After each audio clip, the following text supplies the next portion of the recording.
Hello everyone, welcome to my channel. Let's start. So today I'm here with a new video. और आज के इस video में हम अपना जो law and trial and error हमने पढ़ना स्टार्ट करा था उसके लॉज पढ़ेंगे. तो लास्ट वीडियो में मैंने ट्रायल एंड एरर थ्योरी होती क्या है, किसने दी है, ये सब बताया था. एंड साथ ही साथ क्या स्टेप्स होते हैं इस थ्योरी के, ये भी डिस्कस करे थे. नाउ आज के इस वीडियो में हम लॉज डिस्कस करेंगे ट्रायल एंड एरर के. So your first law is law of readiness. ये इंडिकेशन होता है लर्नर की state to participate in the learning process, कि पहले अपने आप को रेडी करना. क्योंकि किसी चीज़ में एक्शन के लिए, पार्टिसिपेशन के लिए रेडी होना ज़्यादा, तभी तो अगर आप रेडी नहीं होगे उसको सॉल्व करने के लिए तो आप उसको कैसे सॉल्व कर पाओगे किसी भी प्रॉब्लम को. तो फर्स्ट होता है law of readiness. Second is law of effect. ये बताता है, it says that connection between stimulus and response will be strengthened if the response is followed by a satisfying consequence and weakened if the response is followed by the discomfort. ये बताता है connection जो stimulus and response के बीच का होता है, कि जो आपने उस पर इम्पैक्ट करा उसका क्या रिस्पॉन्स आया, क्या उसका इम्पैक्ट पड़ा है, उसको बोलते हैं. Law of exercise means law of use and law of disuse are divisions in this law. इसमें दो होते हैं, या तो लॉ ऑफ यूज या तो लॉ ऑफ डिसयूज. अगर वो लॉ आपको जो इफेक्ट है वो रीजनेबल लगा, या आपका जो रिस्पॉन्स आया है उसको करके प्रॉपर लगा, ठीक लगा, तो आपको दोबारा लॉ ऑफ यूज़ अगेन आप उसको अदर सिचुएशन में यूज़ करोगे. ठीक है. और लॉ ऑफ डिसयूज़ होता है, अगर उसका कोई ज़्यादा इम्पैक्ट नहीं पड़ा तो आप उसको अनदर सिचुएशन में नहीं यूज़ करोगे उस सिचुएशन के लिए.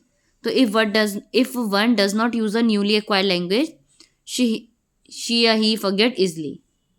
तो वो यूज़ नहीं करेंगे तो वो ईजिली, अगर कोई नई लैंग्वेज आप सीख रहे हो और आप उसका यूज़ करो तभी तो आपको जल्दी लर्न ग्रास्प कर पाओगे. If you are not using it, not applying it, तो क्या होगा, वो डिसयूज़ हो जाएगा और वो आपको काफ़ी हेल्प नहीं करेगा लर्निंग में. लर्निंग नहीं हो पाएगी एक तरह से, वो चीज़ आप सीख नहीं पाओगे. Next is educational applications of trial and error theory की जो एप्लीकेशंस है. पहला लॉ है Thorndike law of readiness. Show us, in order to teach effectively, a teacher must try to prepare the learner by motivating them. A child who is ready to learn, she can learn more quickly. कि ये effectively teacher को try करना, prepare करना, को motivate करना कि जो बच्चा सीखने के लिए रेडी है तो वो जल्दी क्विकली कर पाएगा. अगर आप पहले से रेडी हो कि हाँ मुझे ये चीज़ सीखनी है, माइंड में पहले ही आप चीज़ें सेट कर ले, तो वो क्विकली आप लर्न कर पाओगे इफेक्टिवली. आप और आपको काफ़ी ज़्यादा सेटिस्फेक्शन भी लेगी इन कंपैरिजन टू दोस्त जो रेडी ही नहीं है उस चीज़ के लिए लर्न करने के लिए. जो पर्सन उस चीज़ के लिए रेडी नहीं है तो उसको उस चीज़ के लिए सेटिस्फेक्शन नहीं मिलेगी. Second law of Thorndike says that learning can take place when its results are satisfactory.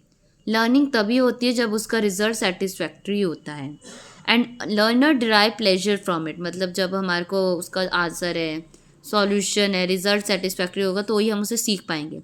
In a situation where the child meets failure या डिससेटिस्फाई. अगर एक ऐसी सिचुएशन है जहाँ पे बच्चा फेलियर फील कर रहा है या उस रिजल्ट से सेटिस्फाई नहीं है तो लर्निंग ब्लॉक हो जाएगी. So it's satisfaction and dissatisfaction, pleasure और displeasure resulting from a learning experience decides the degree of effectiveness. कि हम सेटिस्फाई या नहीं है वो भी कहीं ना कहीं इम्पैक्ट डालता है हमारी लर्निंग पे. For effective learning present learning should be link with past experiences and future learning. अगर आपको कोई भी लर्निंग इफेक्टिव करनी है तो सबसे ज़्यादा इंपॉर्टेंट थिंग क्या है, जो आप अभी प्रेजेंटली लर्न कर रहे हो वो आपके पास्ट एक्सपीरियंस या पास्ट लर्निंग से रिलेटेड हो एंड फ्यूचर में भी वो काम आए, ऐसा होना चाहिए. Learner should be encourage to perform his या हर टास्क इंडिपेंडेंटली. कि जो बच्चा उसको इंडिपेंडेंटली वो टास्क करने के लिए दिया जाए, एंकरेज किया जाए ताकि वो उसे सीख पाए. सो ये था trial and error theory of learning, जिसके कुछ लॉज एंड एप्लीकेशंस जो मुझे आपके साथ शेयर करने थे. ये टॉपिक मैंने आपके साथ डिस्कस कर दिया है.